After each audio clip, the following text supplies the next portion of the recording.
The Lepers of Molokai by Charles Warren Stoddard. Prologue. The afternoon was waning in the tropical seaport. Already the heat was tempered and the glare softened by the humidity of the slowly approaching dusk. A little while and the sun would sink silently into the immeasurable abyss beyond the waves, and the brief, delicious twilight, bathed for a moment only in the splendor of the afterglow, would adorn itself with clusters of trembling stars. At such an hour, beguiled with reveries and soothed by the exquisite fragrance that exhales at dewfall, I was startled by a piercing cry that seemed the last agonizing protest of a riven heart. Not one voice only broke upon the stillness, but another, and another, and yet another, until a chorus of despair rang shrilly over the low-roofed cottages in the grove that stood between me and the not far distant shore. With no little emotion I hurried seaward, and speedily overtook a melancholy procession of weeping women, followed by a few silent people who were being conducted with decent haste toward the esplanade of Honolulu. The miserable beings, with the dazed look of lingering death in their fearful countenances, were soon disposed on the deck of a small outward-bound craft, and then in a few moments that intervened between the casting off of the shoreline and the sudden impulse of the little steamer as she swung about in midstream and made bravely for the mouth of the harbor, the pitiful wail of men, women, and children was renewed. Those grouped upon the extreme edge of the wharf were wringing their hands over the water, while rivers of tears coursed down their ashen cheeks. The others, upon the deck of the departing vessel, brooded for a time as in dumb agony, but anon an unearthly cry rang over the tranquil sea. It was their long farewell. The sun, just touching the horizon, seemed to pause for a moment, while the great deep burst into a sheet of flame. Tongues of fire darted and played among the wavelets as they tossed in the evening breeze, and the broad rays shot from cloud to cloud, painting them with glory and crowning the peaks of the beautiful island with red gold. Even the palm trees were gilded, and their plumes glistened as they swayed rhythmically to the low melody of the tide that ebbed beneath them. So faded that ill-starred bark, like a mote in the shimmering sea. A few moments only, and the splendor died away. The twilight glow of the tropics is as brief as it is intense, and the sudden coming of night drew a veil over a picture that, though frequent, is nevertheless painful to the least sympathetic observer. Darkness had come. The silence that came with it was broken only by the splash of ripples under the bow of some passing canoe, or the low moan of the water upon the distant reef. But the mourners were still crouching upon the edge of the deck, whence their eyes had caught the last glimpse of the fading forms of those whom they were never again to behold in the flesh. For those despairing but unresisting souls, swallowed up in the transfiguration of the sunset, were lepers. Snatched from the breast of sympathy and from the arms of love, doomed to the hopeless degradation of everlasting banishment, and borne in the night to that dim island whose melancholy shores are the sole refuge of these hostages to death. An island as solitary, as silent, as serene as dreamland, mournful Molokai. Chapter 1. For 3 years and more I had been a resident of the Hawaiian or Sandwich Islands. 20 years before I had visited that little kingdom, and had again and again returned to it with the ardor of first love. The kingdom, which has been called the sweetest and the saddest in the world, has ever possessed for me the greatest interest, and I have learned to know and to appreciate the charmingly ingenuous islanders, who, while they have acquired all the rights and titles to civilization, have likewise been visited by one of the most dreaded ills that flesh is heir to, the Asiatic leprosy. Many a time I had longed to revisit the leper settlements on Molokai. 16 years before I had first looked upon that ill-fated spot, a village that was then considerably smaller, for the lepers were scattered throughout the kingdom. But my desire was not easily satisfied, for there is a justifiable disinclination on the part of the government to permit the curious to explore the settlement and circulate sensational reports concerning the life of the lepers in their banishment.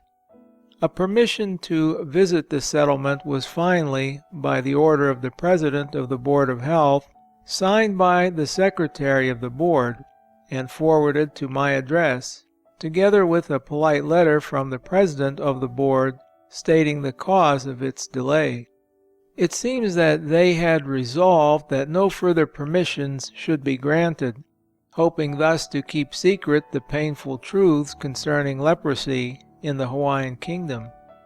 Provided with this necessary passport, I was doubly fortunate in being invited to join two of the government physicians who were about to visit Molokai professionally on a tour of inspection. Thus, one afternoon in October, 1884, I shook hands with Dr. George K. Fitch and Dr. Arthur Moritz on board the inter-island steamer Like, and shortly after, we three were on our way to Molokai. There was a sunset at sea, a late moonrise, and about midnight we came to anchor off Kaunakakai, the chief port of the island, and were presently rowed a long mile to shore in a whaleboat manned by Kanakas. We seemed to have picked this jovial crew up at sea, for the boat was awaiting our arrival far out beyond the reef. Safe on shore, we found the airy cottage of a high chiefess at our disposal. Willing hands brewed deep bowls of chicken broth, and there was an abundance of good bread for our refreshment. This might easily be called a square meal in many parts of the Hawaiian Islands, where the markets are few and meagerly supplied. Our cottage stood close to the shore. The moon was shining upon the sea and sifting through the feathery boughs of the mesquite trees over the white sand that had drifted all about us.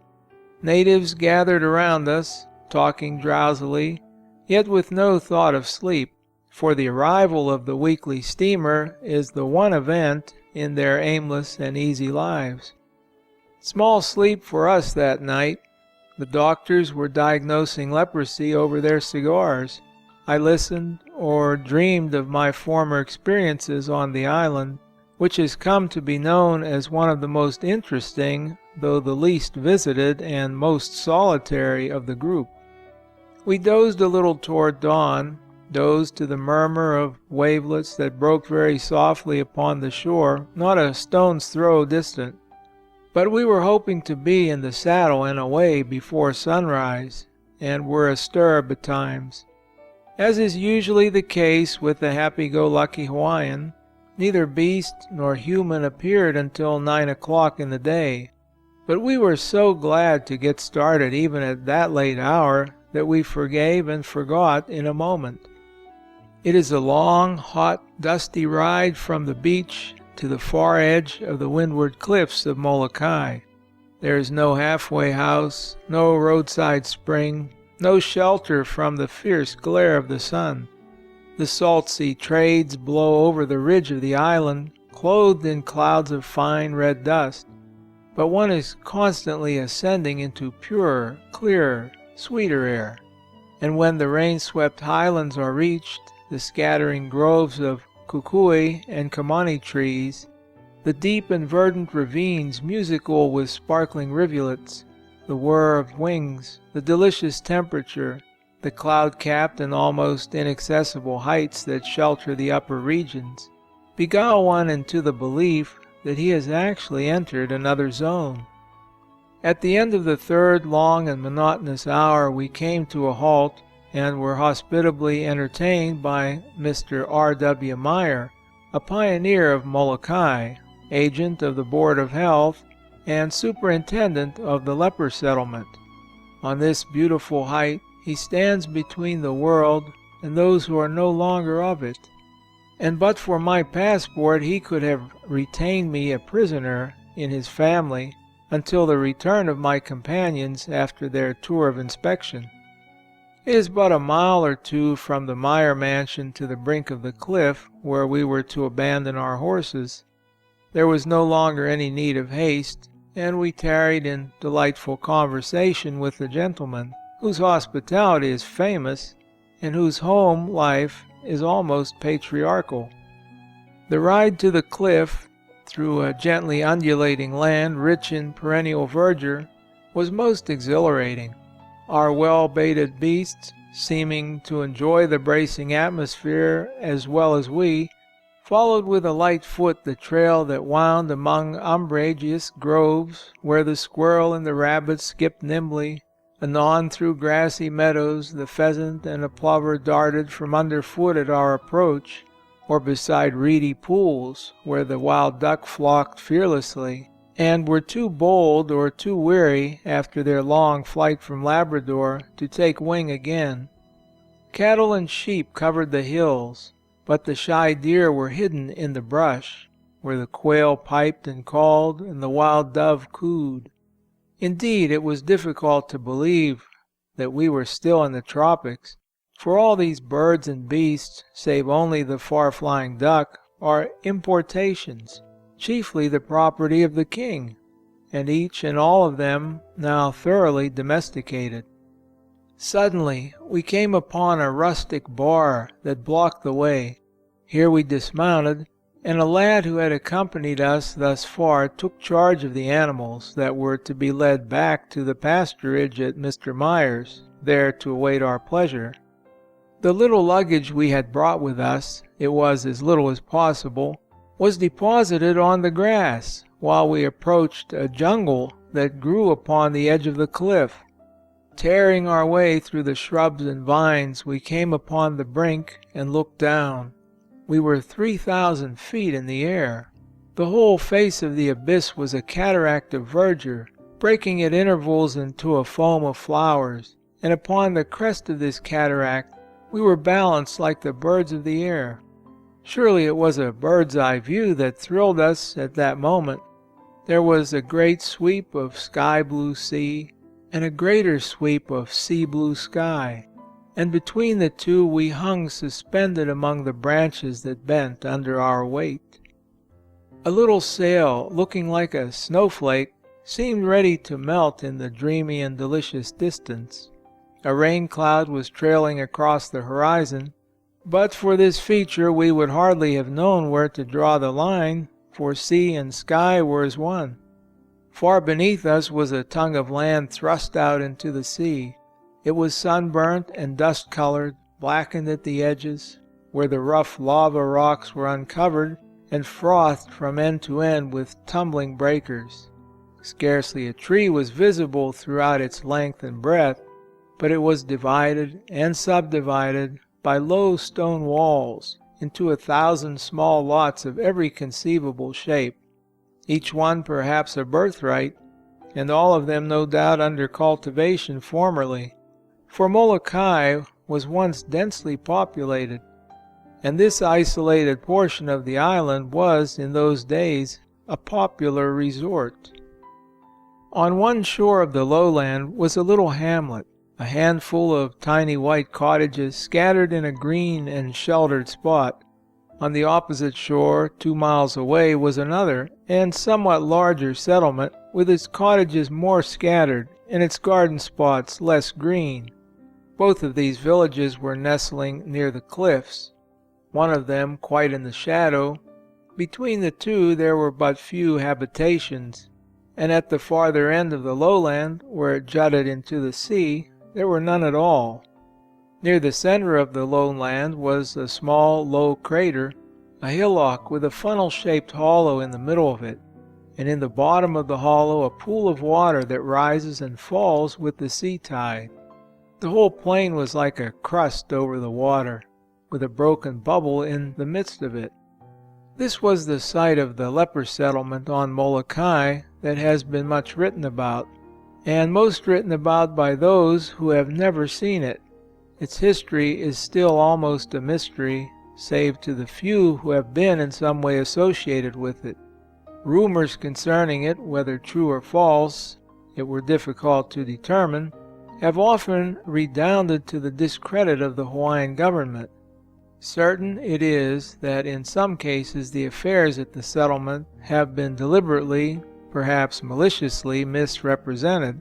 I have read more than one account descriptive of the settlement, the writers of which could never have visited Molokai. Even the geography of the territory was imaginary and absurdly incorrect. As for the victims of the plague left howling in their last agonies, in the columns of the daily press, such cases are unknown in the annals of leprosy.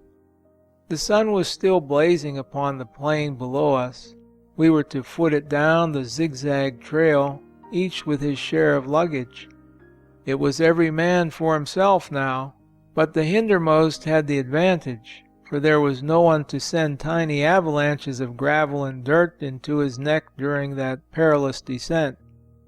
A little later and the long shadows would begin to swing out from the cliff, cooling the downward path. We resolved to camp for a while on the breezy heights above the sunlit settlement, while we thought on the palms and the still waters we had left that morning, the health and happiness that sported beside them, and on the abomination of desolation we were likely to abide with before the dusk of the evening had begun to shut it out from our eyes. Chapter 2. It is now more than half a century since leprosy was introduced into the Hawaiian Islands. It would be quite impossible to point with certainty to the original case, but it is generally understood that the seed of the dreadful malady came from Asia, and came in the person of an ill-fated foreigner. He may or may not have been aware of the incalculable injury he was about to inflict upon a nation that had been, until the arrival of Captain Cook in 1790, almost entirely free from the numerous contagious diseases that prevail among civilized communities. But the life he led in Hawaii was such as to speedily communicate this mortal disease, and it was not long before its unmistakable symptoms were developing in every quarter of the kingdom. Then would have been a proper time in which to check, so far as possible, the spread of the pestilence. Yet even then it was perhaps too late. The Hawaiians are a sociable people. They are continually traveling from one country to another. They live in the closest intimacy, are generous and hospitable to a fault. A Hawaiian's home is your home the moment you enter it, and so long as you choose to lodge there, all that is in the house is at your disposal. If your wardrobe needs replenishing, you are welcome to the wardrobe of the family, though the chances are that you would hardly better yourself were you to appropriate the entire stock. It may as well be added here that this custom was general in former years, but of late the simplicity and generosity of the natives have been so often abused that a stranger is now greeted with some caution and discrimination. Leprosy develops slowly. One may be a leper for months or even years before the symptoms of the disease begin to discover themselves and at last become externally evident. Then they are unmistakable, but by this time great mischief may have been done, and done innocently enough perhaps, for the leper will have but recently become conscious of his state. Thus leprosy spread through the kingdom, and spread to such an alarming degree that it became necessary to take public action in the matter. The disease is acknowledged by the medical world to be incurable. It has ever been so considered, and as yet, though 1,000 experiments have been tried, the most hopeful of the scientists have abandoned the field in despair. The Mosaic Law was explicit in regard to the treatment of those afflicted by leprosy. They were to be set apart, without the gates, and to walk alone, crying, "Unclean, unclean." Their garments were to be burned, their houses cleansed, and all direct communication between the clean and the unclean was expressly prohibited. In like manner, segregation was considered to be the only hope of the Hawaiian race. A suitable spot was sought to which the lepers might be removed, where they might be tenderly cared for and jealously guarded, and there they were to end their miserable days. The prospect of life banishment alarmed the natives, both the sick and the hale. They were not, and they still are not, afraid of the disease. They are a most affectionate people. They love their friends with a love passing the love of woman. Moreover, they are fearless of death. At heart, they are fatalists. When the health agent of the government went forth in search of the afflicted, hoping to gather them together, house them, feed them, and clothe them at the government expense, he found great difficulty in securing any of them. At the approach of this health officer, the lepers would be secreted by friends who were willing to brave possible contagion rather than part with those so dear to them. Sometimes the unfortunates were surprised and given into the hands of the police, who were to have charge of them until they could be shipped to the new settlement. Eyewitnesses of the heart-rending scenes that followed these captures will not soon forget the agony of the final partings. Terrible as was the emergency, the voice of the government could justly say with Hamlet, "I must be cruel only to be kind." It was a question of saving the remnant of the nation at the price of the hopeless few. The little lowland at our feet was found to be, by all odds, the most desirable locality in the whole group for a settlement such as was proposed. There are few white people on the island of Molokai. This lowland was seldom, perhaps never visited. Certainly there was no necessity of its being visited by those who were not concerned in the welfare of the natives. The few settlers, old settlers certainly, still rusticating on the breezy and unsheltered plains below us, could dispose of their birthrights if they chose to do so, or they could remain, for there was abundant room for all who were likely to find sanctuary in that sad spot. There was ample sustenance on both land and sea. Fishers were living among the foam-crested rocks. The husbandman would find an immediate market for his produce, and he was alike fearless and hospitably disposed. Indeed, all things considered, no better refuge for the leper could be found. And so the little lowland under the great windward cliff of Molokai was speedily and permanently secured. Transportation began immediately, and for 20 years it has continued. It has continued in spite of the pitiful protestations of friends and relations, and in spite of the first instinct of humanity, the natural appeal of the sympathetic. It has continued, and it will, it must, continue until the last vestige of leprosy has disappeared from the kingdom. Hawaii, in thus separating the clean from the unclean, is following, somewhat tardily perhaps, the wise and vigorous example of the older commonwealths of the world. Sir James Y. Simpson, Baronet of the University of Edinburgh, in his learned and conclusive essay on Leprosy and the Leper Hospitals of England and Scotland, gives a list of 110 leper houses that existed in Great Britain from the 12th to the 16th century. He says, "By Astruce, Bock, and others, it has been averred that the leprosy of the Middle Ages was introduced from the East by those who returned from the Crusades, though the disease was not unknown on the Continent at an earlier period. And there were 2 lazar houses at Canterbury during the reign of William the Conqueror, 7 years previous to the First Crusade." Mézeray records that in the 12th century there was scarcely a town or village in France without its leper hospital. Muratori gives a similar account of the extent of the disease during the Middle Ages in Italy. Old Scandinavian historians amply prove that the inhabitants of the kingdoms of northern Europe equally became its unfortunate victims. In England and Scotland during the same period, leprosy was as rife as it was on the neighboring continent. Almost every large town in Great Britain had a leper hospital or a village near it for the reception and isolation of the diseased.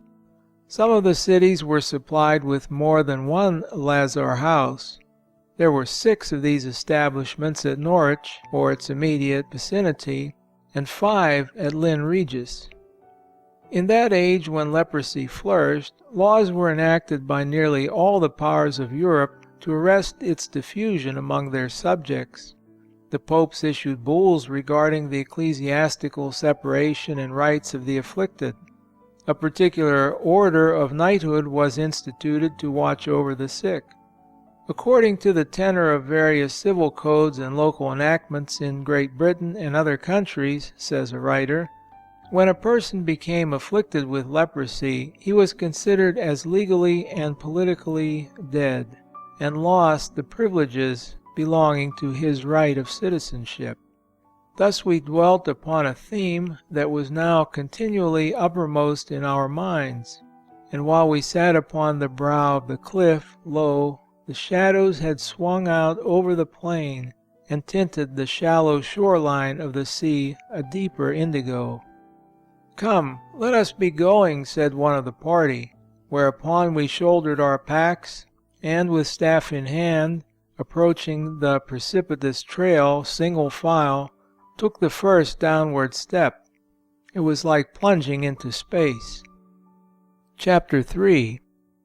We were dropping, slipping, shambling down a sharp flank of the cliff that cut the air like a flying buttress. By a series of irregular steps, we slowly descended, leaping from rock to rock when practicable, but often putting off our packs, sliding into the little ledge below, and then dragging the packs after us.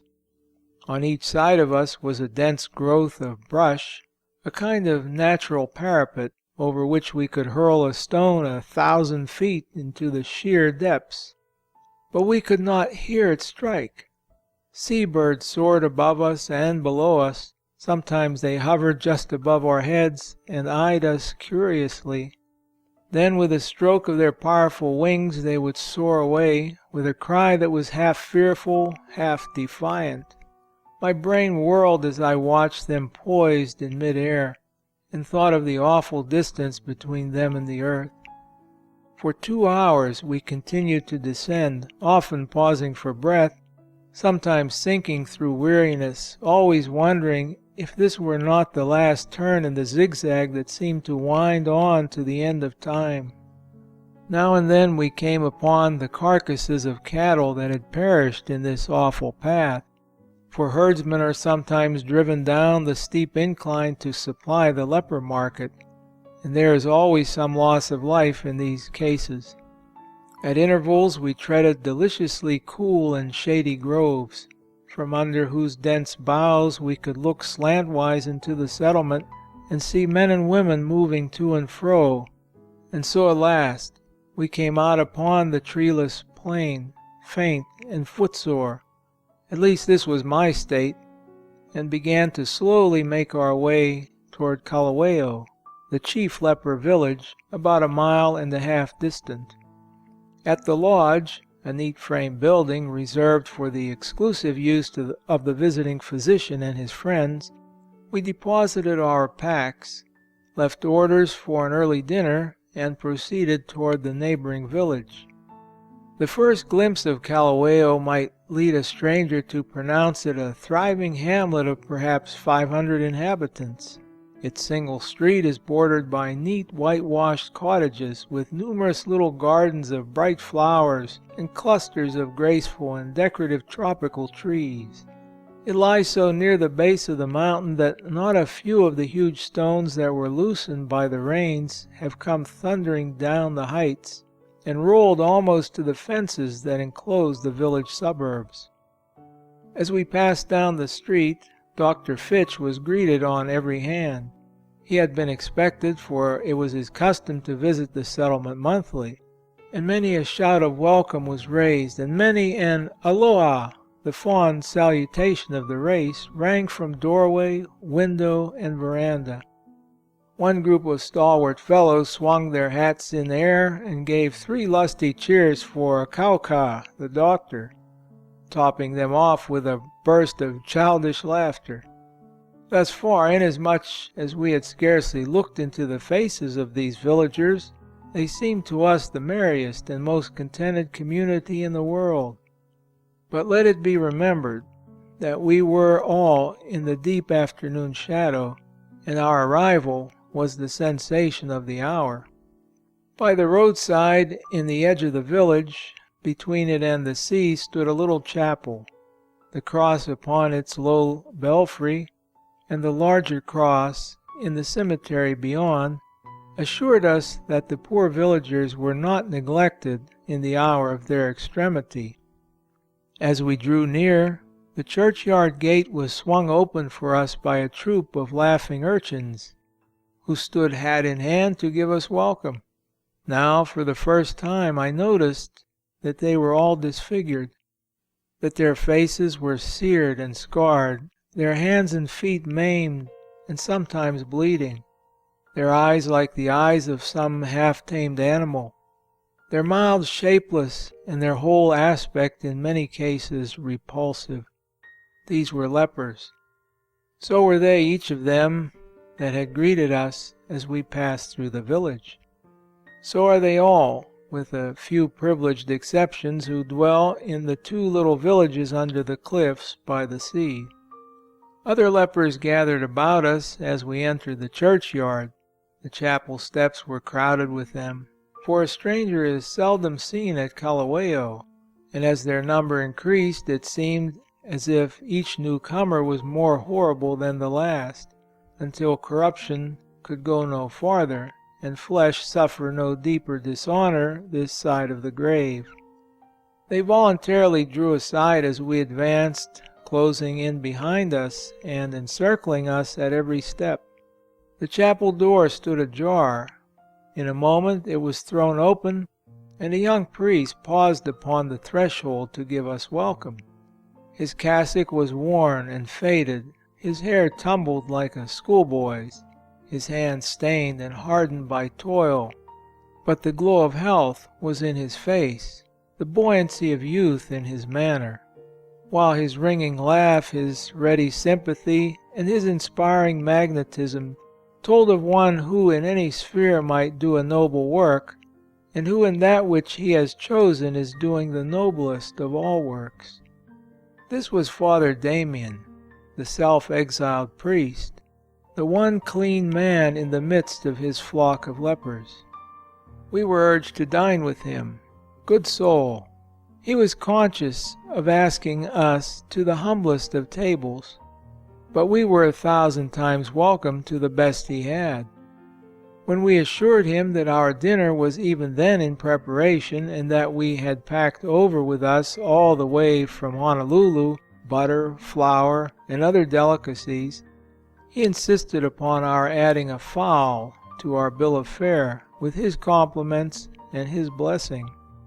Having with a few words dispersed the group of lepers, it was constantly increasing in numbers and horrors. He brought from his cottage into the churchyard a handful of corn, and scattering a little of it upon the ground, he gave a peculiar cry. In a moment his fowls flocked from all quarters. They seemed to descend out of the air in clouds. They lit upon his arms and fed out of his hands. They fought for footing upon his shoulders and even upon his head. They covered him with caresses and with feathers. He stood knee-deep among as fine a flock of fowls as any fancier would care to see. They were his pride, his playthings, and yet a brace of them he sacrificed upon the altar of friendship and bade us go in peace. Such was Father Damien of Kalaheo. Chapter 4. That evening we sat at dinner in the doctor's lodge and ate of the priest's feathered darlings. We were served by a young Hawaiian in the incipient stages of leprosy, whose leprous wife had kindly and carefully prepared our food for us. None of us seemed to have the least fear of these good people, perhaps because as yet they showed little or no trace of the disease that was devouring them piecemeal. Suitable precautions are taken to preserve the lodge from contamination. It is securely locked at all times. The key is given only into the doctor's hands, or those of such few foreign guests as visit Kalaheo by permission of the Board of Health. It will readily be conjectured how very few these are. The scanty furniture of the lodge is kept scrupulously clean. Anxious inquirers who seek the visiting physician at all hours, often those that are unseasonable, are supposed to stop at the gate and carry on the consultation over the pickets thereof, but this they sometimes forget to do. There were several of these callers during the evening, while we sat on the sheltered veranda looking off upon the quiet village. The wind blew briskly from the sea. It rattled the windows and hissed through the long grass in the dooryard. The huge cliff before us towered into the very sky, touched now and again with beauty as the clouds swept from the face of the moon. One by one the twinkling lights in the village disappeared, and when the curfew tolled, not a glimmer was left, and the only sound we heard was the clatter of green window shutters and the boom of the sea as it broke upon the rocks by the shore. There was but one topic of conversation during all our stay. That was, of course, the leprosy. We had it for breakfast, dinner, and tea, morning and evening, and even far into the night. We considered the subject in all its lights and bearings. The theme was inexhaustible, and possessed for us at the moment an almost horrible interest. And think of it for a moment. This very day vestiges of the plague are to be found in localities the most dissimilar in regard to temperature, climate, situation, and soil. The leper is to be found in Sumatra, under the equator, in parts of Iceland, almost within the verge of the Arctic Circle, in the temperate regions of both hemispheres, as at Hamel en Araid in the Cape District, and in the north at Madeira and Morocco, in the dry and arid plains of Arabia, in the wet and malarious districts of Batavia and Suriname, along the shores of Guinea and Sierra Leone, and in the interior of Africa, Hindustan, Asia Minor, and Asiatic Russia, on the sea coast as at Carthage, and thousands of feet above the level of the ocean, on the tablelands of Mexico, on some of the islands in the Indian, Chinese, Caribbean, and Mediterranean seas, and basking in the sunshine in the heart of the Pacific. And yet, elsewhere, among all of these victims of the most terrible of scourges, gathered in communities and lazarettos, confined in the remote chambers of pest houses, or wandering neglected and alone, there is no colony like this at Kalaheo, in which a whole population may be said to share the affliction in common. It was hard to realize where we were when the night had shut out the spectacle of those suffering ones. Hard to believe that we were in any danger even when surrounded by the dead and the dying. Then someone opened the Bible, and turning to the book of Leviticus, read how in those days the leprous man was solemnly pronounced unclean, how his clothes were rent and he was shunned, and his habitation was without the camp, how the priest came unto the house, and the stones in which the plague was were cast into an unclean place without the city, and the house was scraped, and the dust of the scrapings was unclean. Other stones were taken to replace the old stones, and they were plastered with fresh mortar. Then the people waited the result. When the priest came again, if the plague was spread in the house, it was a fretting leprosy in the house, and the house was broken down, and the stones of it, and the timbers, and the mortar were carried out of the city into an unclean place. And he that went into the house was unclean, and his garments were put off. As for the garments of the leper, if the plague spread in the garment, either in the warp or in the woof, or in the skin, or in any work that was made of skin, it was a fretting leprosy, and it was burnt in the fire. This was the law for the leprosy of a garment and of a house in those days. Still the wind blew briskly from the sea. A delicious coolness was gathering.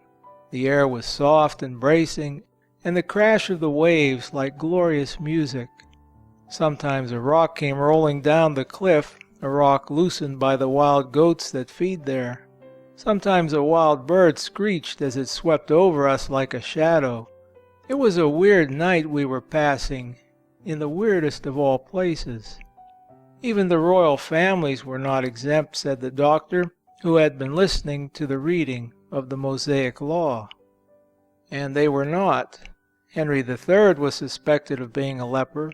It was a local tradition that the leper house at Waterford in Ireland was founded by King John, father of Henry III, in consequence of his sons being afflicted at Lismore with an eruption that was thought to be leprosy.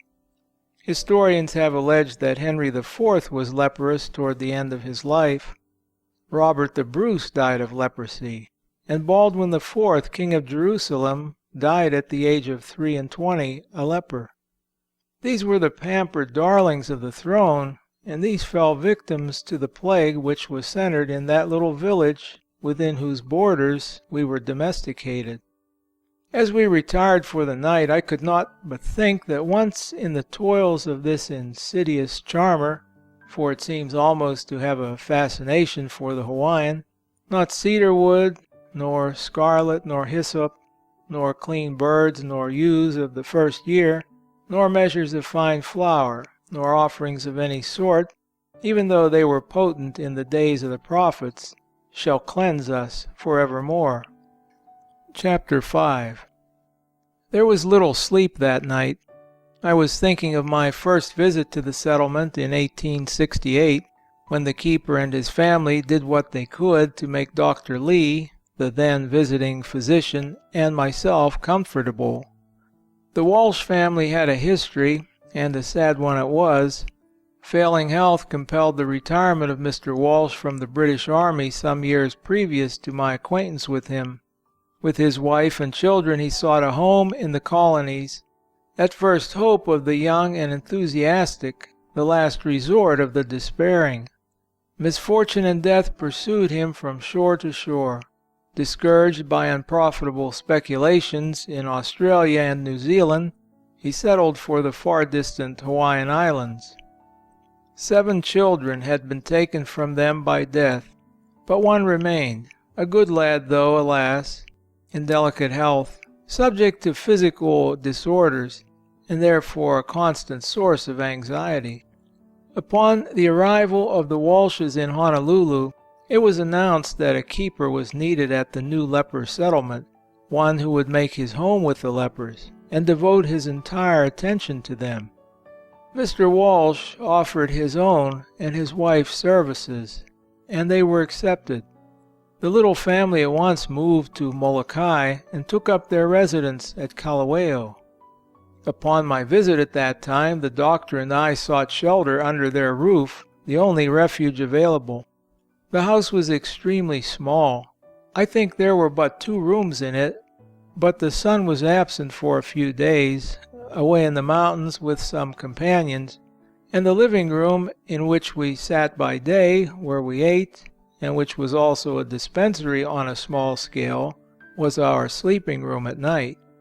The doctor found his bed in a little alcove, while I slept on the lounge. I remember the charity, the loving kindness, and the deep poverty of these gracious people. I remember their modest apologies for the table, upon which were spread only the barest necessaries of life. Sea biscuits sopped in milk was a staple in that humble home. I remember their efforts at merriment, how they tried to make light of their sorrowful strait, but their very mirth was pathetic. With what tenderness they spoke of their absent boy and his infirmities.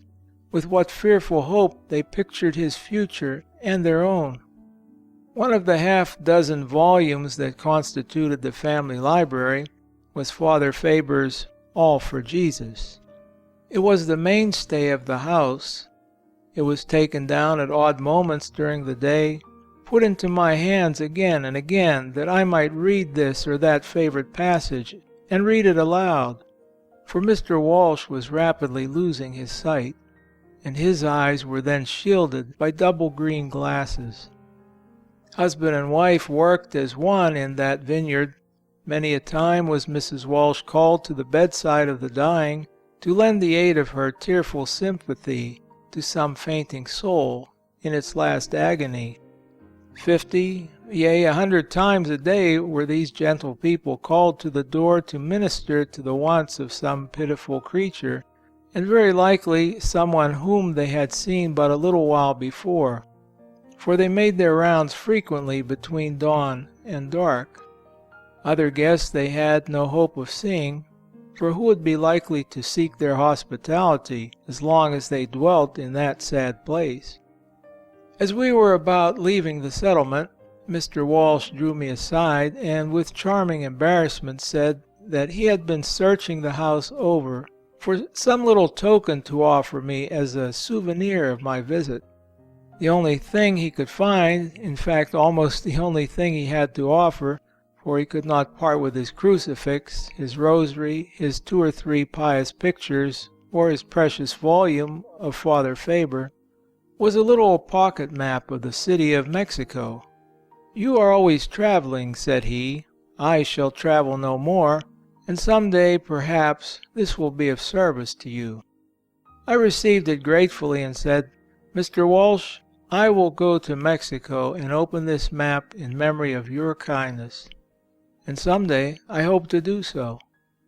Not many months later, having returned to San Francisco, I received a letter in an unfamiliar hand. It bore several postmarks and showed signs of some hard usage. The letter had evidently gone astray. It was dated at least 2 months before, but on reading it I found fresh assurances of the warm friendship of the Walsh family. It was written in Mr. Walsh's slow and careful hand, and conveyed the modest request that if I published anything concerning his poor little settlement, I would be good enough to let him see it. He added, "You know we hear so little of the world in Kalaheo." The same mail brought me a newspaper from the capital of the kingdom. On glancing through it, my eye fell upon a paragraph that startled me.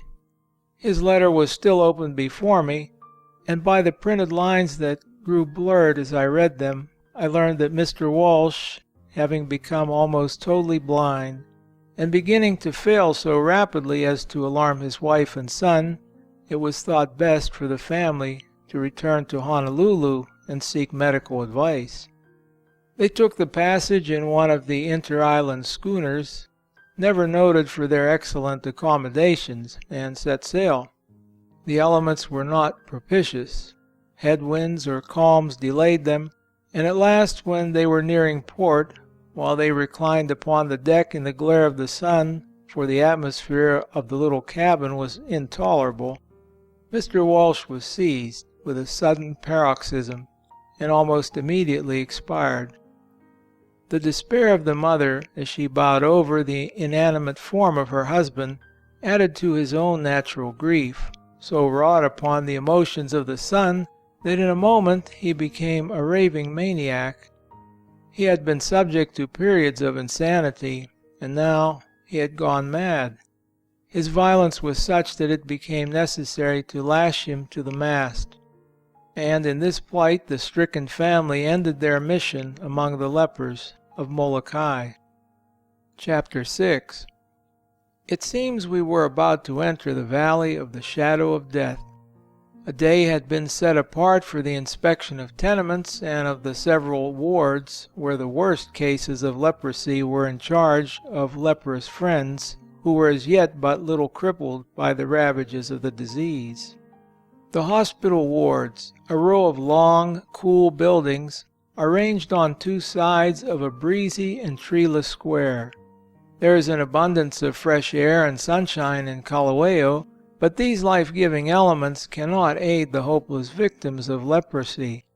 As we approached the wards, we found some of the patients wandering listlessly in the shade of the low-hanging eaves, or lounging in the verandas. Some were sunning themselves at the corners of the buildings. Not a few were within doors, sitting mutely alone, or in groups, or reclining upon the cots that stood in double rows down the length of each ward. Father Damien, who had called early to offer his services as escort, knew each individual case. Like the good physician that he is, ministering to the bodies as well as to the souls of his flock, his finger is upon the pulse of his suffering people, as with painful gravity he watches the tide of life slowly ebbing day by day. Most of these lepers were capable of smiling when spoken to, and I believe they would smile in their last breath. For of all nations on the face of the globe, the Hawaiian is perhaps the most amiable and the most ingenuous. But what smiles were those that greeted us? What horror-stricken faces, in which the muscles seemed to have forgotten their office, and to be now sporting derisively. It was as if the mantle of Victor Hugo's L'Homme qui rit were being striven for by those utterly unconscious of the disgust it necessarily inspires. Still, they smiled responsively like children, smiled innocently and amiably, but with an expression that was satirical and sometimes almost devilish. Their swollen faces, with the flesh knotted and blotched, grew 1,000 times more horrible when they smiled, and the features bore a look of fixed agony never to be forgotten by one who has beheld it. It is a singular and a fortunate fact that the leper suffers but little pain until almost his final hour. Much inconvenience certainly he endures, but endures it patiently and painlessly until the fangs of the loathsome disease strike the vitals, and then the end is at hand. Mondrel, an English traveler of the 17th century, writing of the leprosy he saw in Syria, says, "It is a distemper so noisome that it might well pass for the utmost corruption of the human body on this side of the grave." Such is the case today in Molokai. Listen to the diagnosis of the leprosy, as it is found in nearly every land under the sun. When leprosy is fully developed, it is characterized by the presence of dusky red or livid tubercles of different sizes upon the face, lips, nose, eyebrows, ears, and extremities of the body. The skin of the tuberculated face is at the same time thickened, wrinkled, and shining, and the features are very greatly distorted. The hair of the eyebrows, eyelashes, and beard falls off. The eyes are often injected, and the conjunctiva swelled. The pupil of the eye contracts, giving the organ a weird, cat-like expression. The voice becomes hoarse and nasal. The sense of smell is impaired or lost, and that of touch or common sensation is strangely altered. The tuberculated parts, which are in the first instance sometimes supersensitive, latterly, in the course of the disease, become paralyzed or anesthetic. As the malady progresses, the tubercles soften and open. Ulcerations of similar mucous tubercles appear in the nose and throat, rendering the breath extremely offensive. Tubercular masses, or leprous tubercles, as shown by dissection, begin to form internally upon various mucous membranes, and on the surface of the kidneys, lungs, etc. Cracks, fissures, and circular ulcers appear on the fingers, toes, and extremities, and joint after joint drops off by a kind of spontaneous gangrene. Sometimes the upper and sometimes the lower extremities are especially afflicted by this mortification and mutilation of parts. Dr. Helbeck, an Eastern traveler, tells us that in looking down from a neighboring height into the great leper hospital of Hamel and Arad, he saw 2 lepers sowing peas in the field. The one had no hands, the other had no feet. these members being wasted away by disease. The one who wanted hands was carrying the other, who wanted feet, on his back, and he again carried in his hands a bag of seed, and dropped a pea every now and then, which the other pressed into the ground with his foot. Cases as deplorable may be found at Kalaheo, but there the maimed are not expected to do any manual labor, and for the most part they are surrounded by friends who are able and ready, yea, eager, to serve them.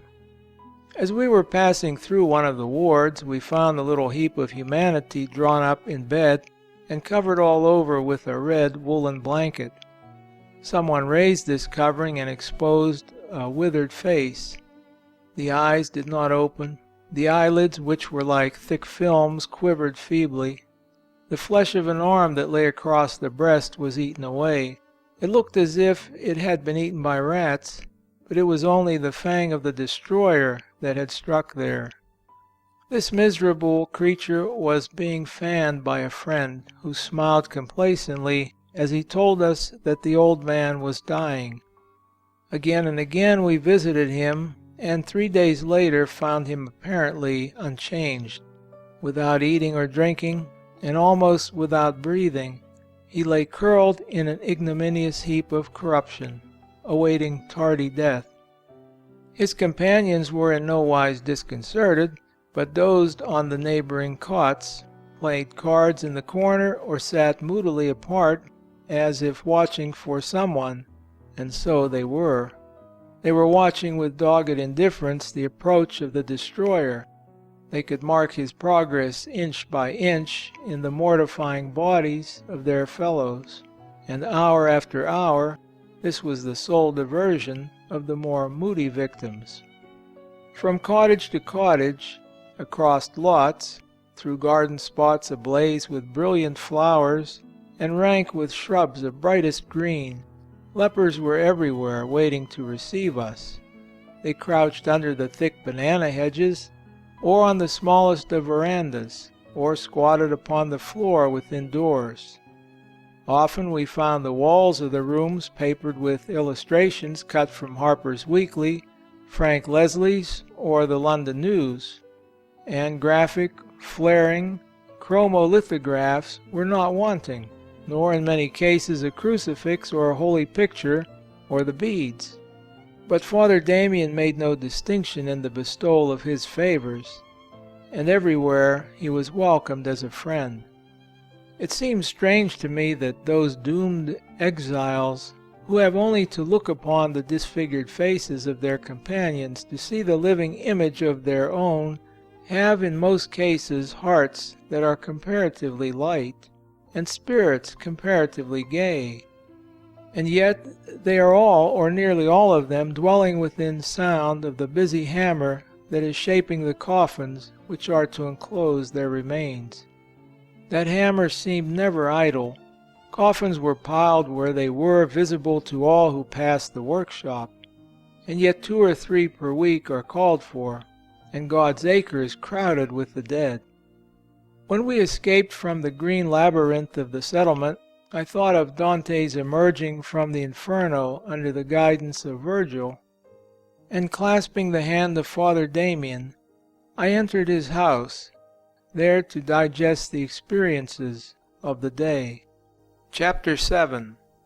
It is a small 2-story house, with stairs leading from the lower to the upper veranda. Having seated me in his easiest chair, the good priest excused himself for a few moments, during which I busied myself in filling some pages of my notebook. When he returned, he brought with him an improvised supper, a bit of meat, a dish of rice, fried eggs, and large bowls of coffee, with nuggets of sugar on sea biscuits that served as trays, and were afterwards to be eaten. All this he had prepared with his own hands. Together we discussed it, and then withdrew to the full enjoyment of a pipe and a cigarette. Now I assumed the attitude of the interviewer, but found my subject a diffident and difficult one. It was only after considerable persuasion that I gathered the brief record of his life, and even then the modest father was fearful that I might flatter him or give my readers a too favorable impression of one who seemed quite unconscious of having done anything worthy of note. I cannot do him justice, but here in brief is the story of his career. Born in Louvain, Belgium, January 3, 1840. When he was but 24, his brother, who had just entered the priesthood, was ordered to embark for Honolulu, but at the moment fell sick with typhoid fever. Young Damien, who was a theological student at the university, having received minor orders, and belonging to the same order, the Society of the Sacred Hearts of Jesus and Mary, commonly called Society of Pikpu, at once wrote to his superior and begged that he might be sent upon the mission in his brother's stead. In 1 week he was on his way to that far country. He was ordained upon his arrival in Honolulu, and for a few years led the life of toil and privation which invariably falls to the lot of the Catholic missionary. In 1873, he, in common with others of the clergy, was invited to be present at the dedication of a beautiful chapel just completed by Father Lenore at Wailuku on the island of Maui. There he met the bishop, who expressed regret that he was still unable to send a priest to Molokai, for the demand was far in excess of the supply. Father Damien at once said, "My lord, I hear that a small vessel will next week take cattle from Kauai to Kalaupapa. If you will permit me, I will go there to help the lepers make their Easter duties." His request was granted, and, in company with the bishop and the French consul, he landed at the settlement, where he found a colony of 800 lepers, of whom between 400 and 500 were Catholics. A public meeting was immediately called, at which the bishop and the consul presided. His Grace arose to address the singular gathering and said, "Since you have written me so often that you have no priest, I leave you one for a little time." And, imparting the benediction, he returned immediately to the vessel, which was to sail that very hour. Father Damien added, "As there is much to be done here, by your leave I will not even accompany you to the shore." Thus the good work was at once begun. It was high time. The lepers were dying at the rate of from 8 to 12 per week. The priest had not time to build himself a hut.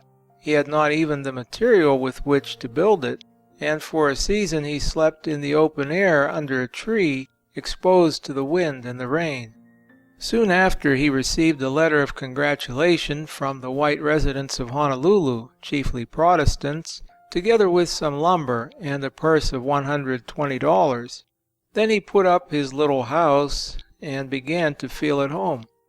After remaining some weeks at Kalaheo, he was obliged to go to Honolulu, there being no more convenient priest to whom he could make his confession.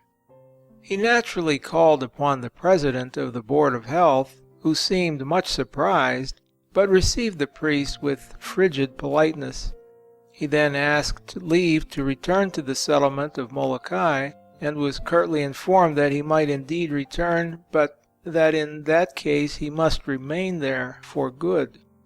Father Damien explained to this gentleman how necessary it is for one priest to see another at reasonable intervals in order to make his confession, and asked permission to visit Lahaina on the island of Maui, not far from Molokai, promising to return there directly in a small boat as soon as he had attended to his religious duties. This was denied him. He was told that he must remain at Kalaheo and not leave it on any pretension whatever. Nor would the board permit the priest at Lahaina to visit Father Damien at Kalaheo. Here an eminent physician, one of the Board of Health, pleaded his cause, insisting that permission be granted the father to go and come at will. "This is the rule in all civilized countries," said he. "The priest and the physician are exempt. They have privileges which no one else has, and which no one else should have." The doctor was heartily seconded by the French consul, in whose hands the business of the mission was deposited, and Father Damien returned to Kalaheo on a special permit. Shortly after his return he received an official notice that he must remain where he was, and that on any attempt to leave the island or even to visit other portions of Molokai he would be immediately put under arrest. The notice was sharply worded. This roused the indignation of the priest, and he notified the Board of Health that if they would attend strictly to their duties, he would attend to his. When it became necessary for him to visit a priest on a neighboring island, he did so, asking no odds of any man. He also visited his scattered flock on the circuit of Molokai, attending faithfully and fearlessly to the wants of his people. Often on these rounds he was the welcome guest of a gentleman, the son of a Protestant missionary, and on one occasion the host said to him playfully, "I suppose you are aware that I have orders to place you under immediate arrest if you presume to leave your leper settlement." And this was the sheriff of Molokai. 6 months later a permit came, granting Father Damien leave to come and go as he pleased. But in 11 years, how seldom has he cared to use it? This interview seeming to be an event in the life of my good friend, it was celebrated with another pipe and an extra sip of coffee. But before the former was finished, or the latter had cooled, he was called quickly away to attend the bedside of some passing soul. Chapter 8. Father Damien's duties were never ending.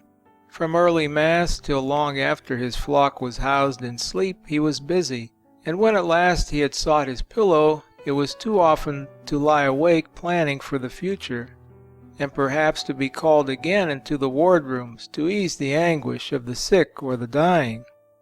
The neat white cottages which have taken the place of the thatched huts of the natives were erected under his eye, and furthermore he personally assisted in the construction of most of them.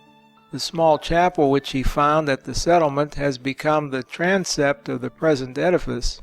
He, with the aid of a handful of lepers, enlarged the building, painted it without, decorated it within, and there he daily offers the holy sacrifice of the Mass, preaches frequently, instructs the children, and fills all the offices of the Church.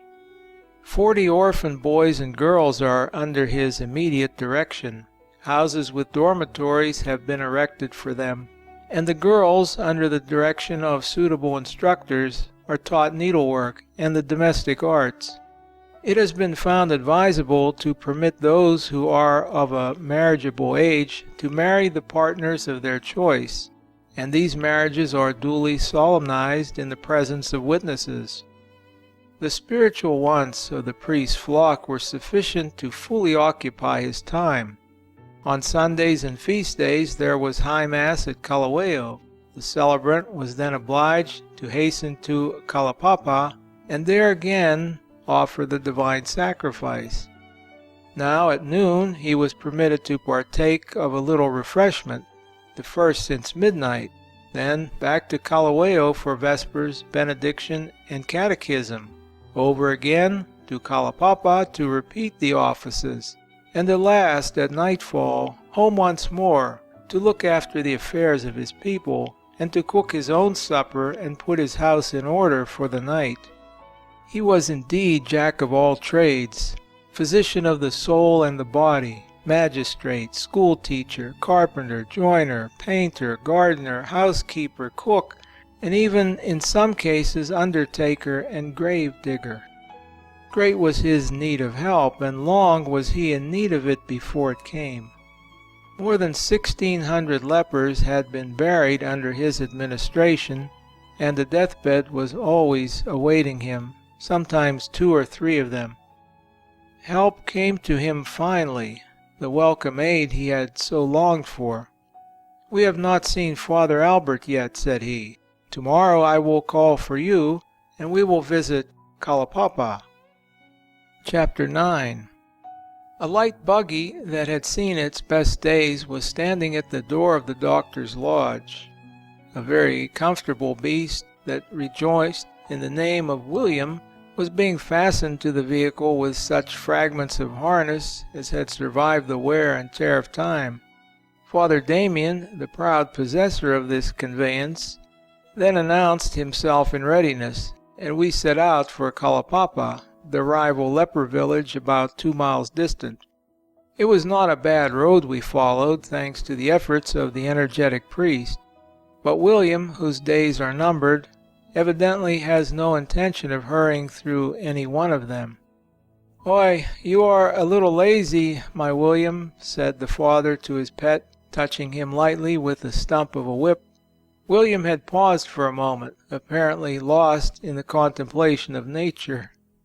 Presently we met a procession of half-handed lepers, who were laboriously moving a shanty from one site to another.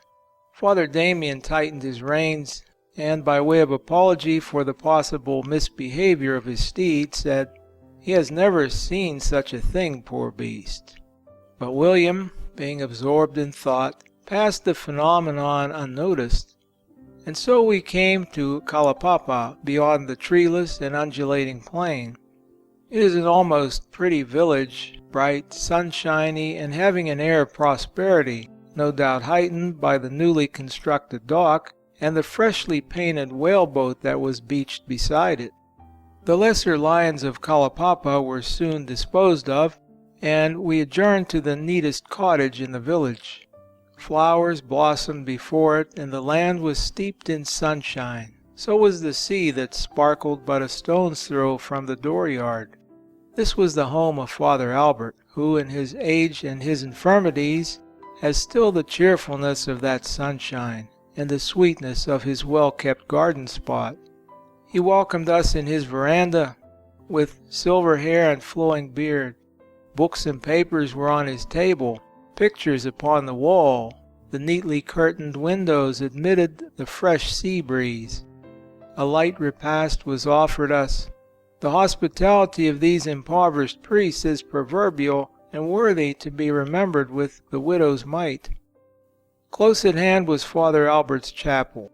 It is as quaint as it is cozy, full of color, odd combinations of color on wall and ceiling. Father Albert whispered, "It is in barbarous taste, but I have sought to please the poor lepers who are fond of this display." The altar was like a picture, and there was a goodly number of those beautiful, mild-faced, artistically tinted statues of the saints, such as always remind me of the attractive shop windows in the vicinity of St. Sulpice in Paris. In the main aisle before the altar stood a French organ, of which Father Albert was justly proud. By an ingenious displacement of the keyboard, the same chord may be pitched in a higher or lower key without changing the position of the hand upon the keys. Moreover, when desirable, through a still more convenient attachment, by pressing a finger upon one single note, the complementary chord in treble and bass is struck at the same moment. It is needless to add that the most indifferent performer need hardly go astray upon this instrument, and that the simplest one-finger exercise becomes at once quite imposing. It was Father Albert's pleasure to exhibit the automatic accomplishments of this organ, and he finished with a graceful, old-fashioned waltz measure, skillfully rendered, with the air of one who is not quite indifferent to the charms of melody. His thin hands lightly swept the keys, while his face retained the sweet gravity that distinguishes it. There is a small cemetery almost under the eaves of the chapel, where little children are buried, as if they would be lonely out yonder on the plain. There is a large one with an ornamental gateway painted in black and white. In the center of it stands a tall, slender cross, and beyond it, within hearing, is the sea. There is a racetrack, a long stretch of grass-grown road, running out to the breezy fishing point with its cluster of rush huts. The sea was like crystal all up and down the coast. Branches of coral and darting fish are visible at great depth. Sharks are not uncommon visitors, and yet there were lepers fishing and bathing among the rocks, the strangely shaped lava rocks that at times received the sea and shouldered it off in avalanches of foam. This is about all there is at Kalaupapa, though it is the one port of the lepers, and a small steamer visits it weekly, and sometimes a schooner runs in with a load of long-expected freight. Little else can be said of it, save to tell the story of the gentle soul who has come to make his home there, Father Damien's right-hand man, his fellow priest. But Father Albert can tell his story much better than I can, and I will not touch a line of the letter with which he has favored me. Chapter 10. Listen to the story of another of the Catholic missionaries in Hawaii.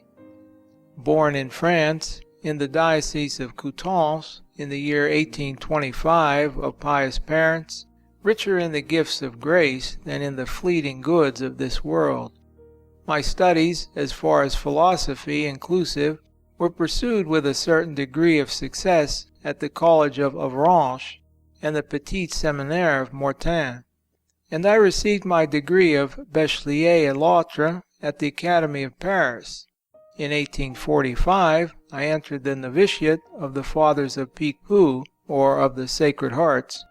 At the outbreak of the Revolution of 1848, I was sent, with several other young professed, to Chile, where I continued my theological studies, at the same time teaching in our colleges at Valparaiso and Santiago. After my ordination in 1850, I was, at my own request, in 1852, sent to our missions in Oceanica.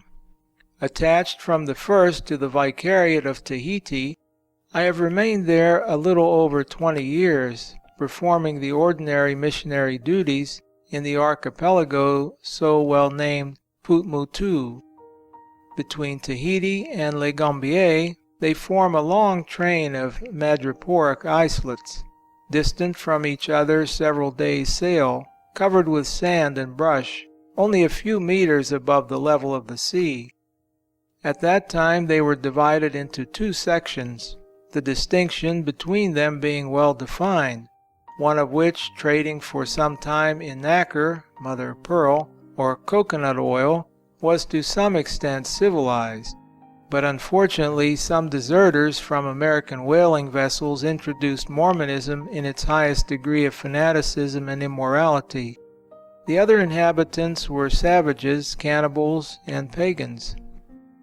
Naturally, Catholic missionary work would begin with the first, and it was already so far advanced as to claim a little band of catechumens and neophytes in 3 different islands when I arrived myself, toward the end of 1852, at the Isle of Shen, Anna, the principal one of the group. It was also the boulevard, stronghold, of Mormonism, whose followers, exasperated at the first success of Catholicity, openly revolted soon after my arrival, killed a corporal of the guards, burned and pillaged the church and presbytery of the village, and seriously wounded 2 missionaries, one of whom carried to the grave the mark of the deep wounds he had received on his head. I remained several years assisting the first missionaries to spread the good tidings of the gospel in those Mormon isles, and then I obtained from Monsignor Jonin, our vicar apostolic, permission to go to the pagan and savage isles. The Annals of the Propagation of the Faith, the weekly record of the Catholic missions, have published in part a resume of my dangers, my labors, and my success in those isles, through which I traveled during 5 or 6 years. I believe that my remarkably lean condition saved me several times from the teeth of these cannibals. My bold and firm bearing in some way magnetized those big fat fellows of Canucks, who in moments of a savage fury several times threatened to put an end to me. In 1872 I was the sole survivor of the 4 first missionaries to the archipelago, but the fatigue and privations endured among these poor isles had completely ruined my health. I was then sent to France, where I arrived about the end of the year 1873. I had the happiness of visiting the new and famous pilgrimages of Pontmain, Lourdes, and La Salette. Still better, I had the good fortune to visit Italy, Milan, where I venerated the precious body of St. Charles, resting in a rich mausoleum under the grand altar of the most magnificent church in the whole world. Loreto, where I said Mass twice in the Sancta Casa of Nazareth. Rome, where I remained 2 weeks and had 2 audiences with the Sovereign Pontiff Pius IX, one public, the other private and personal. After so many unexpected graces and blessings, my only desire was to return and die among my dear Pumutu. But the doctors in Paris who were treating me thought it unadvisable, and would only permit me to go to the Sandwich Islands, where the climate and food seemed to them more suitable to my condition of health. I arrived here in 1874, and for nearly 5 years I have been engaged, in company with the celebrated Father Damien, in the care, corporal and spiritual, of my dear brothers, the Lepers of Molokai. My health today is perfectly restored, and I feel myself able and ready to rejoin at Pumutu my old confrere, Father Ferenz, who wrote lately in the Annals of the Propagation of the Faith that the old Mormon Isles are at the present day mostly Catholic, and that the savages and pagans are almost wholly civilized and Christianized.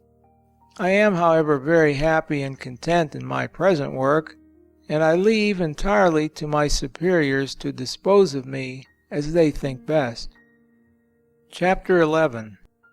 The local press of Honolulu, at least a portion of it, has found much fault with the ministry for having neglected to segregate each individual leper in the kingdom long ago. It is true that for some time after the introduction of the plague, the Board of Health took little or no action toward the prevention of its development. But it is likewise true that in the last 15 years, 2,500 lepers have been banished to Molokai. The average death rate is 150 per annum. There are always between 700 and 800 lepers at the settlement, and these are provided for by the government.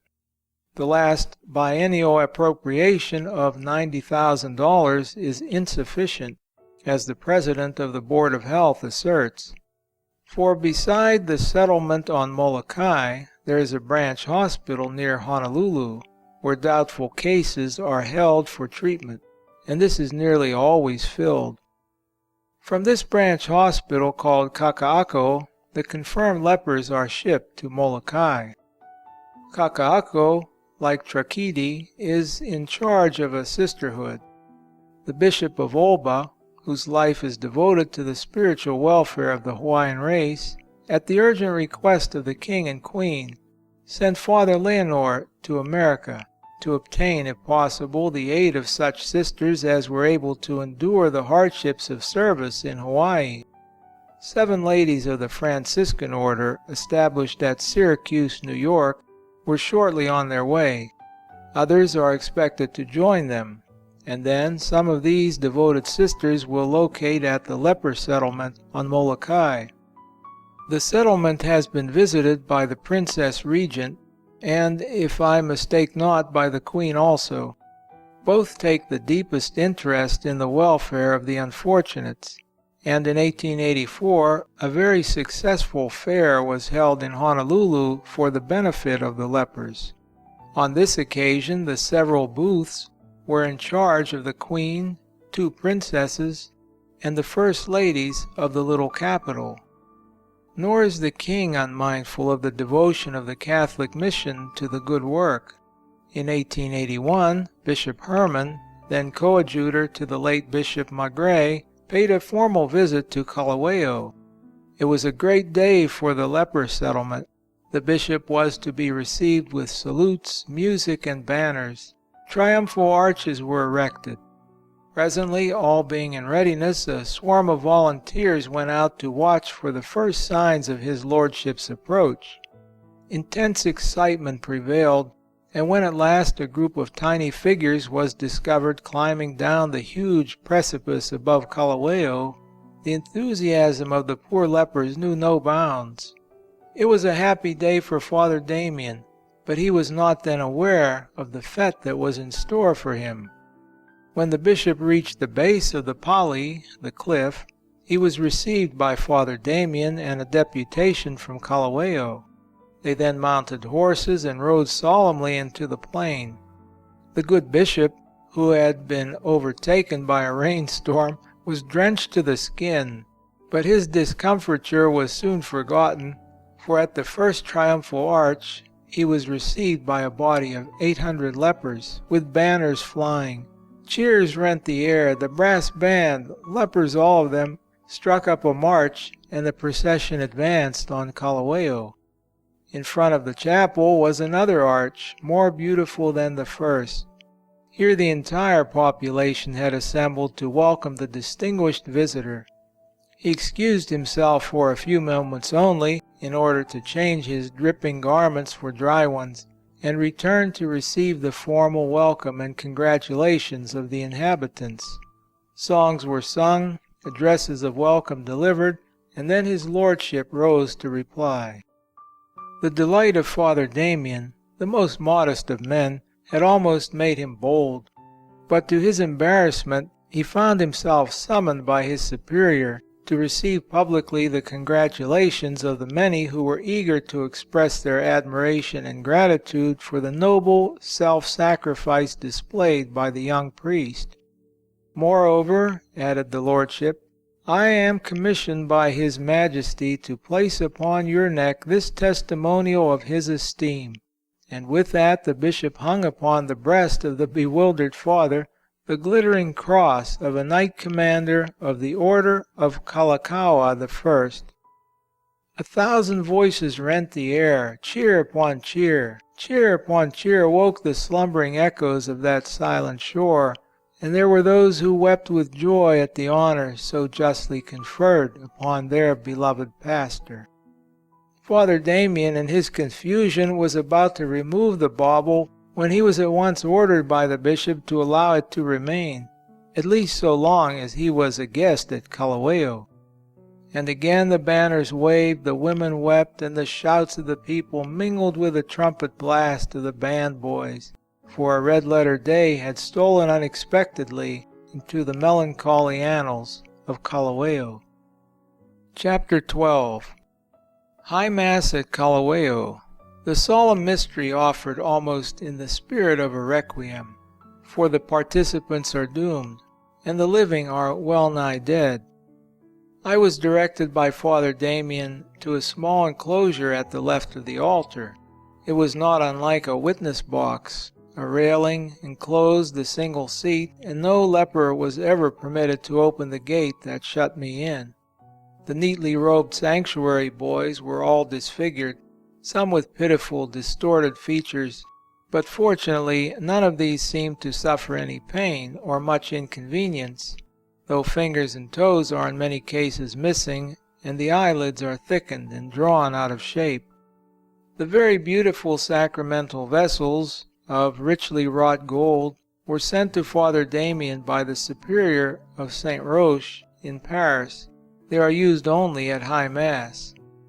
With the greatest sweetness and gravity the celebrant proceeded.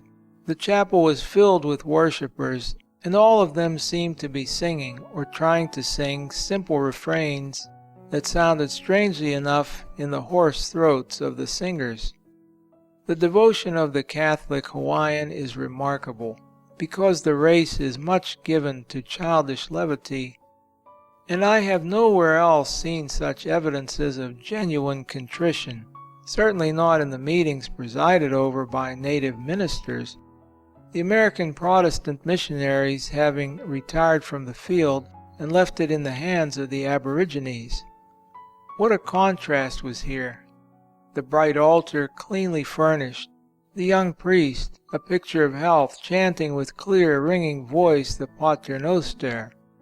At his feet the acolytes, upon whose infant features was already fixed the seal of early death. Beyond the altar railing corruption ran riot. There was scarcely a form in that whole congregation from which one would not turn with horror, and many of these worshippers seemed actually to have risen from the corruption of the grave. The solemn boom of the sea surf was fit accompaniment to that most solemn service, and the long, low sough of the sea wind was like a sigh of sympathy. The very air was polluted. The fetid odor of the charnel house pervaded it, and all that chamber of horrors seemed but the portal of the tomb.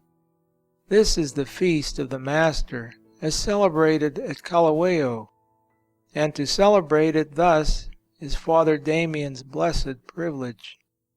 I thought of that verse in St. Luke, "And as he entered into a certain town, there met him 10 men that were lepers, who stood afar off, and lifted up their voice, saying, Jesus, Master, have mercy on us. Verily, their prayer is answered, for he hath mercy on them, and blesses them in the person of this his servant." Chapter 13. There is yet much to be done for the lepers. Many who seem whole and sound, who are still in the full enjoyment of life and liberty, are doubtless the unconscious victims of a disease that has been declared incurable by the best medical testimony of the age. The germ has been planted, it has possibly been inherited, and sooner or later it will make itself visible. The law of segregation must be enforced until the last leper has ended his miserable existence, and the survivors are delivered from the ravages of the plague. The fear of contagion and of possible infection hangs over the ill-fated kingdom. The Hawaiians are a susceptible people, possessed of much physical beauty and of but little strength and endurance. They succumb easily under the influence of diseases that with us are of small moment. With them the measles are almost as much to be dreaded as the smallpox. They need the same watchful care that one gives to an unreasoning child. They have lives of reckless intercourse and seem to invite epidemics. Your Hawaiian in a high fever will deliberately plunge into the sea and remain there in the hope of cooling off. The chill of the grave too often follows this amazing act of stupidity. The lepers, once gathered together, should be forbidden all intercourse with those who are not leprous. They have no fear of contagion.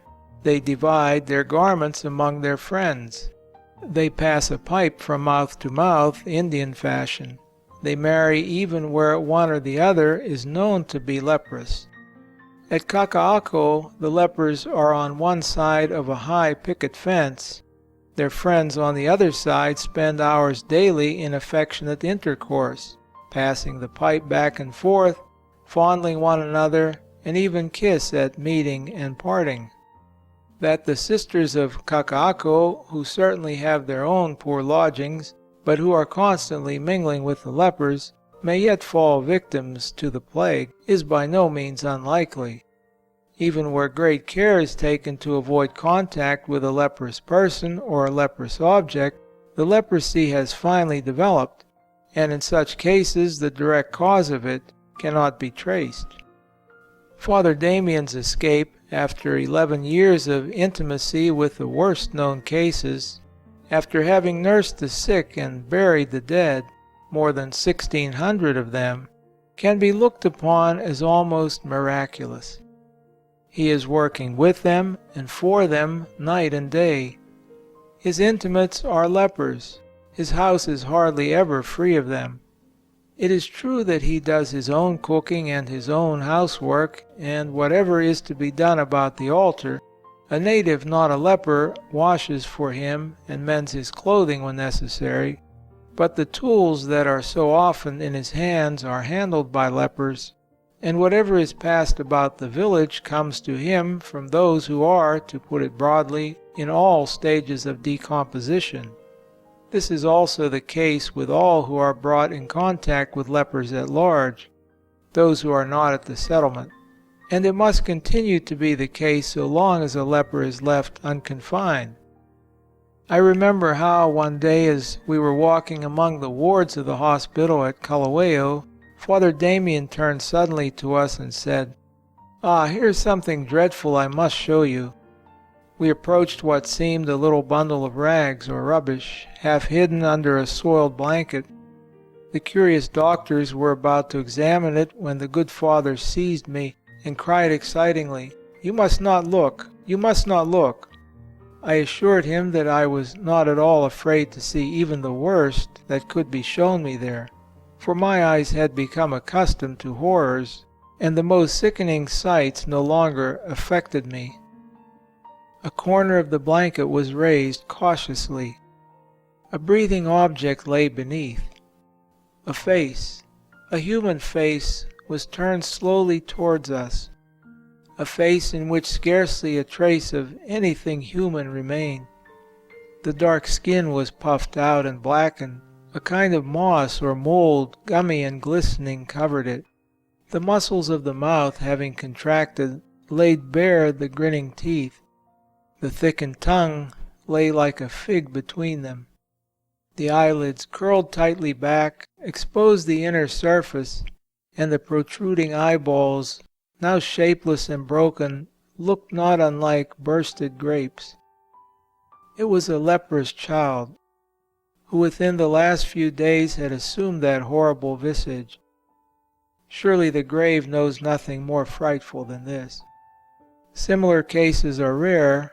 Perhaps this was the only one of precisely such a nature, but the uncomplaining sufferer before us was after all merely a leper. And so long as leprosy remains in the land, other victims like unto this one may sit watching and praying for death from hour to hour. Within the last few weeks, a hospital or home for leprous children has been founded at Kalaupapa, near Honolulu. It was solemnly opened by Their Majesties the King and Queen. The Queen gave the key of it into the hands of the superior of the sisters who have charge of the branch hospital at Kalaupapa.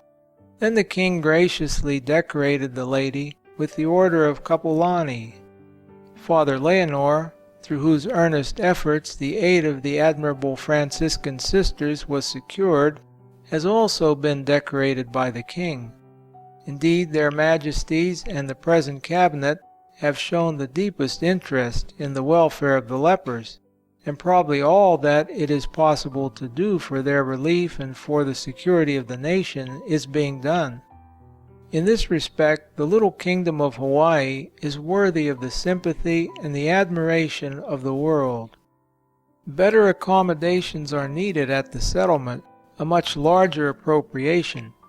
And as for the priests who have consecrated their lives to this glorious work of mercy, is there any wish of theirs which should not be heeded, any request with which the government should not comply?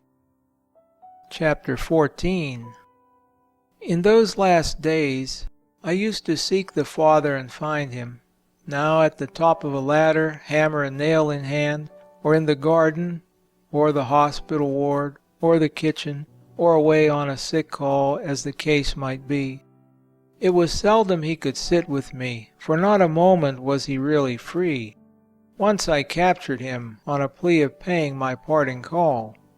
With the greatest reluctance, and only at my urgent request, He went in search of His decoration.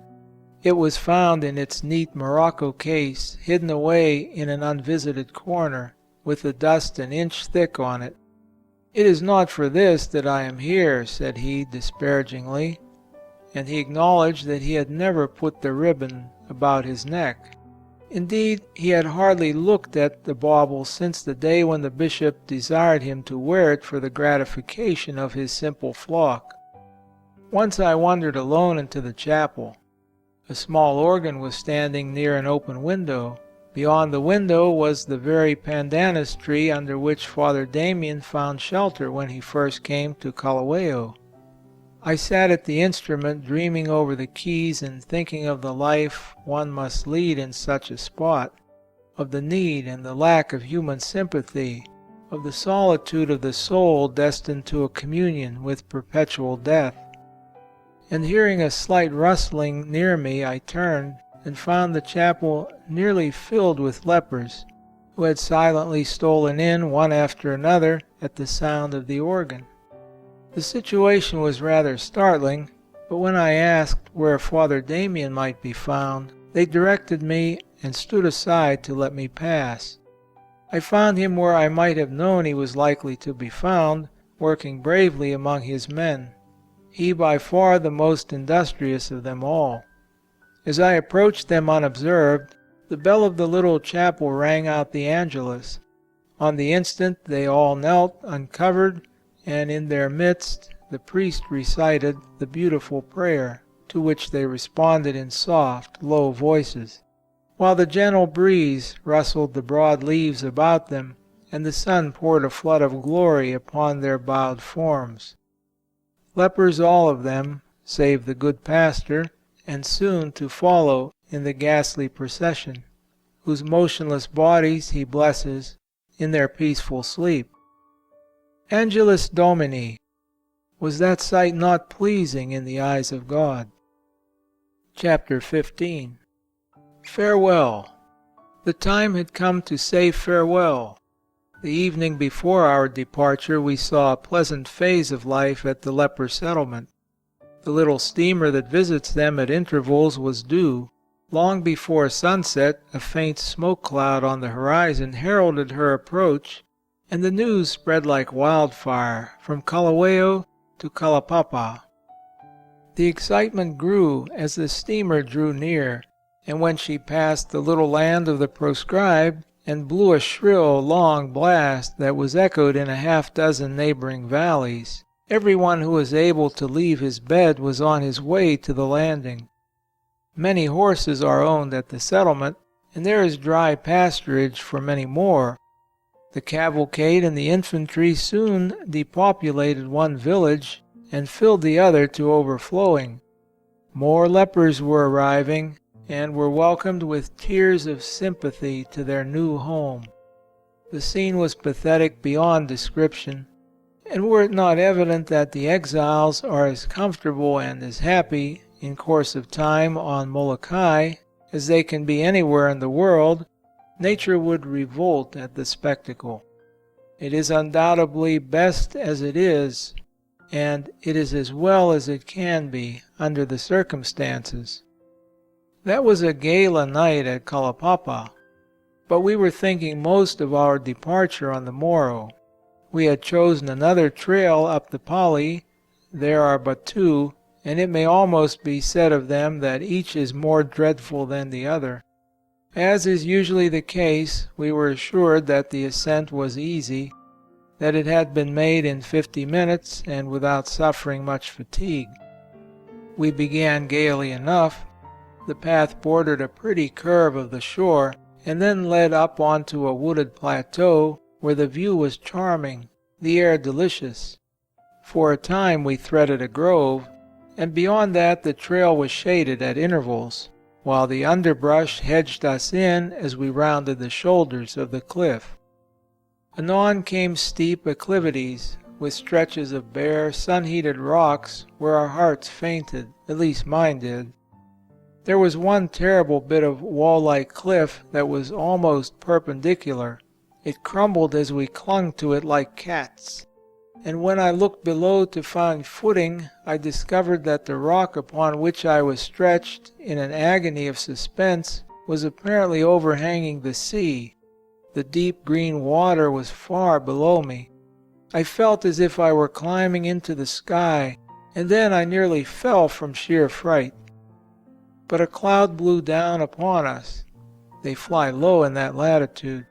In this thin disguise I tried to forget that I was suspended in mid-air by my eyelids with nothing but sole leather between me and 1,000 feet of space, with certain death at the lower end of it. We were rained upon and shined upon, covered with dust and debris, and when we reached the top of the Pali I was dizzy and parched with thirst. It was my last ascent. We made it in 2 hours and 40 minutes, with my heart knocking wildly at my ribs all the way up. It is the mountain of difficulty. Surely no leper may ever hope to scale it. Nor was ever so weird a spot dedicated to such sorrow and long-suffering before. With health and companionship one might endure banishment, But these lepers are dying by inches. They sit about much of the time with an air of hopeless resignation, sit there waiting for the grave to open and receive them. The martyrs of Molokai. If we pity the lepers, who are, fortunately, soon comforted after every grief, what shall we say of those servants of God who have dedicated their lives to this noble work? Think of their unutterable loneliness, shut in between vast stretches of sea and sky, a solitude that has driven men mad before now. They receive no guests, for no one cares to visit them. Very few of their friends write to them, for some are even afraid to receive a reply. Their meager rations are sometimes unavoidably cut short, yet one hears no complaint from them in their own behalf. It is always a compassionate appeal in behalf of their suffering charges. These are their companions, if the uncompanionable can be called such. These the helpless and the hopeless.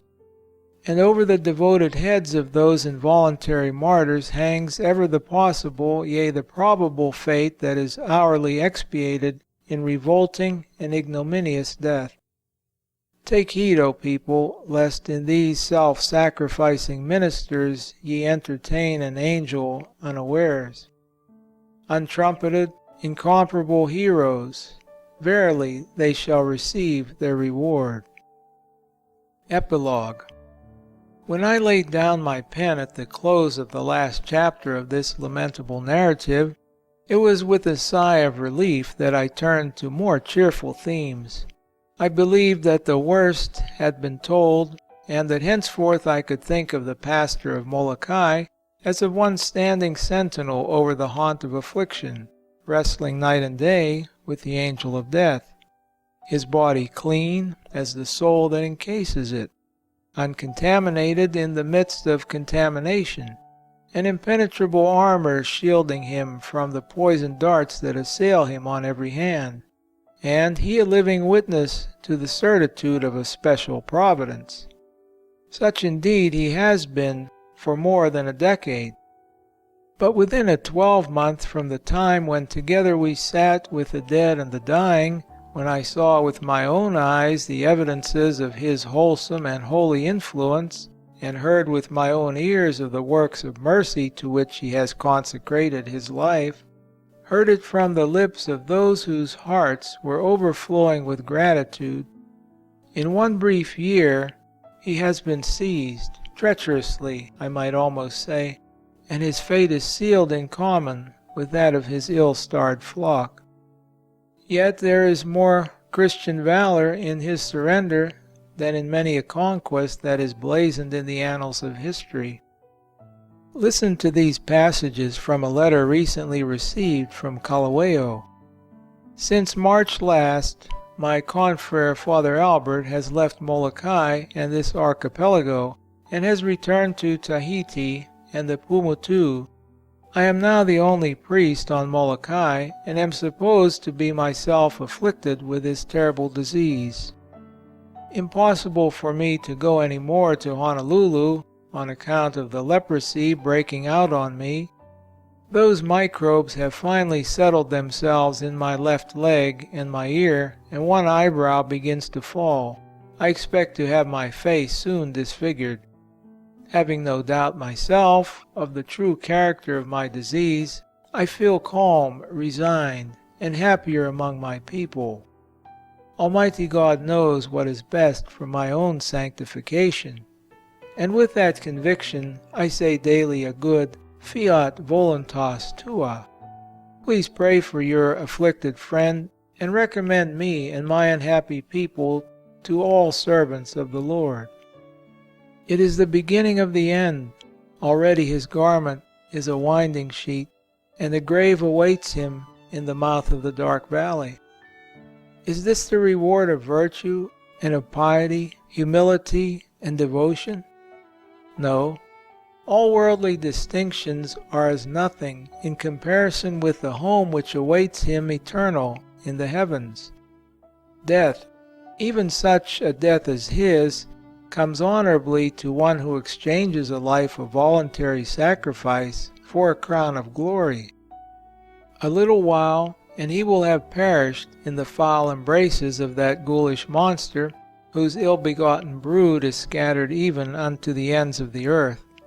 It is not impossible, yea, it is not improbable, that at some future time in these United States it may become necessary to enact special laws for the protection of the people at large, and the segregation of those who have fallen victims to the most dreadful of all scourges.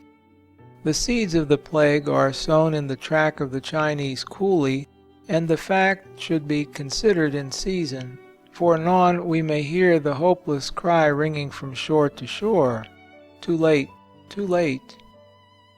Reverend and beloved Father, at your feet I lay this tribute in memory of our last sad meeting and parting. In my heart you live forever. Nothing can touch you further. And when you are laid to rest, I believe that you will have achieved a record of modest heroism almost without parallel in these times. Degradation it may be in the eyes of many, the death in life, the slow, sure-footed decay. But out of the loam of this corruptible body springs heavenward the invisible blossom of the soul. O my friend, forget me not, as I cannot cease to remember thee, when the fragrance of that flower shall gladden the paths of paradise.